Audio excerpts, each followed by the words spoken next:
Hello বন্ধুরা, শুভ দুপুর। তো আজকে আমি একটা রান্নাকে একটা বড় আমি দেখাবো।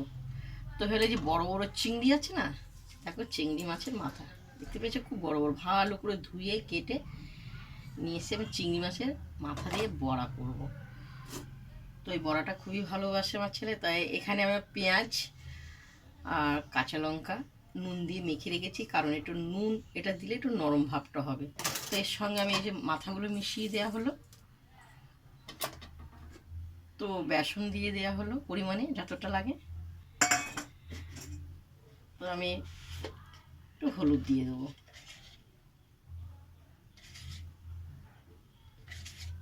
হলুদ দিয়ে দেওয়া হলো। তো পরিমাণে আরেকটু আমি নুন, সামান্য নুন দিয়ে দেওয়া হলো। এটা ভালো করে একটু জল জল ভাবটা আছে, মানে একদম পুরো নরম ভাব করলে হবে না, এটা ভালো করে মেখে নেবো। দেখো খুব সুন্দর করে মাখা হয়েছে। তো আমার তেলটা আগের থেকে আমি দিয়ে গরম হয়ে আছে।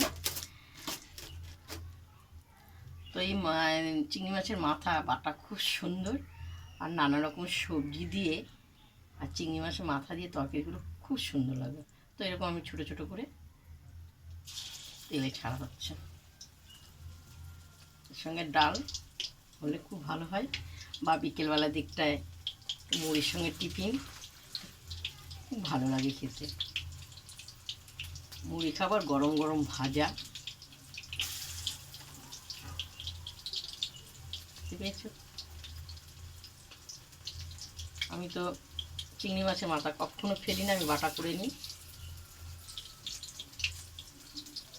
এক এক করে আমি এগুলো সব ভাজবো।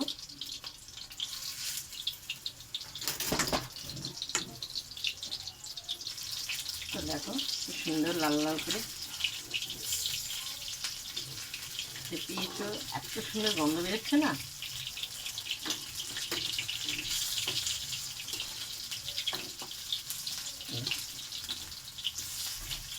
খুব সুন্দর। আমি এক এক করে সব ভেজে নেবো।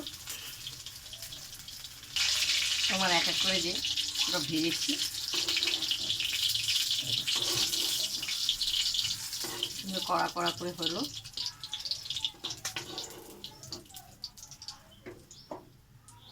চিংড়ি মাছের মাথার বড়া, তার সঙ্গে রুই মাছের দুটো ভাজা। তা শুধু বড়া দিয়ে হবে না খাওয়া দুপুরবেলা, তোমাদেরকে আমি দেখাচ্ছি আর কি রান্না করেছি। এই দেখো, ফুলকপি দিয়ে এই যে চারাপোনা বলে না, চারাপোনা মাছ আলু দিয়ে ফুলকপি দিয়ে একটু গামাখা করে তরকারি করা হয়েছে। তো এটা আমার দুপুরবেলা খাওয়া হবে। শুভ দুপুর, আর কিচ্ছু করা হয়নি।